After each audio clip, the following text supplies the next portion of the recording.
managing editor of Newsmax.com. Alina, it's good to have you back on America's Forum. We had you when the news broke of the president's intention of reestablishing diplomatic relations with the island nation of Cuba. We should note for the record that you were born in Cuba and joined the exiles as a young child here in the United States. You heard what Ambassador Bolton is concerned about.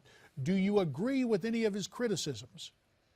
Absolutely. I think that Obama got some very good PR when he announced this deal with Cuba, but very quickly here within 2 weeks, we're seeing a crackdown again on the dissident movement.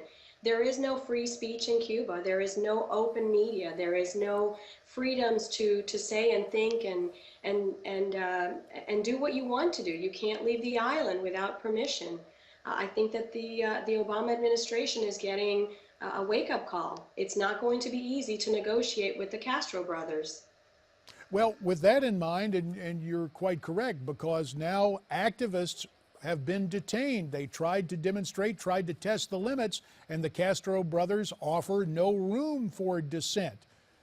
Does that mean that the president, with this policy, basically has encountered his first failure if he anticipated there was going to be some sort of change with the Castro brothers and the way they run Cuba? I can't imagine that Obama was so naive as to think that it was going to be a very smooth transition in Cuba. In fact, this is typical of what the Castro brothers have done in the past. When there were some thaw in the relationship in the early 2000s, in 2003 they cracked down on 75 dissidents.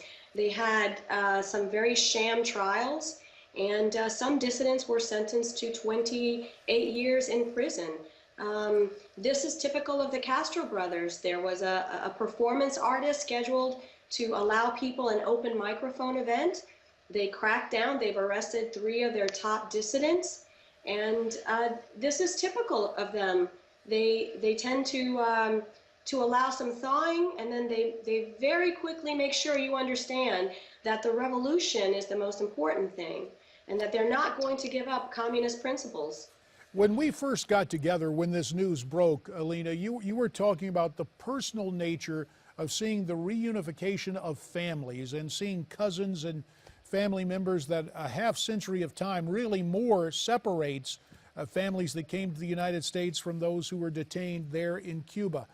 Given the ongoing suppression of the Castro brothers, will American citizens who may have been born in Cuba, will they face some sort of retaliation? Were they going to see their Cuban cousins, if you will, and trying to spread some sort of, hey, you guys should be free just like the people in the United States? I suspect that the regime will continue to make the exile community pay. The way that they do that usually is less in cracking down on what you do on the dollars you can spend. They tax your family for changing dollars in cells. So I suspect that we are going to probably very soon see, there'll be more money going into the island because we're allowed now to send more remittances. But I suspect that money will be taxed heavier. They also will probably crack down on sort of the budding entrepreneurial community there. Small business owners or small businesses that are trying to start up will probably be very heavily taxed. That's how the Castro brothers punish their own. Well, Alina, we want you to stay with us through the break because there are so many other facets of this decision and this sea change in American foreign policy that has a real impact in South Florida and the rest of the United States. So, Alina, stay right there. We'll continue the conversation. Now, a bit of housekeeping, closed circuit to you.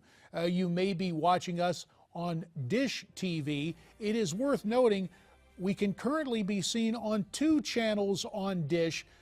Usually we're seen, and you can see us 24/7 at channel 223 on Dish, but right now we're also on channel 206, the channel that previously was occupied by the Fox Business Network. Of course, on DirecTV, you can see us on channel 349. And don't forget streaming video, of course, on NewsmaxTV.com. We'll continue after this.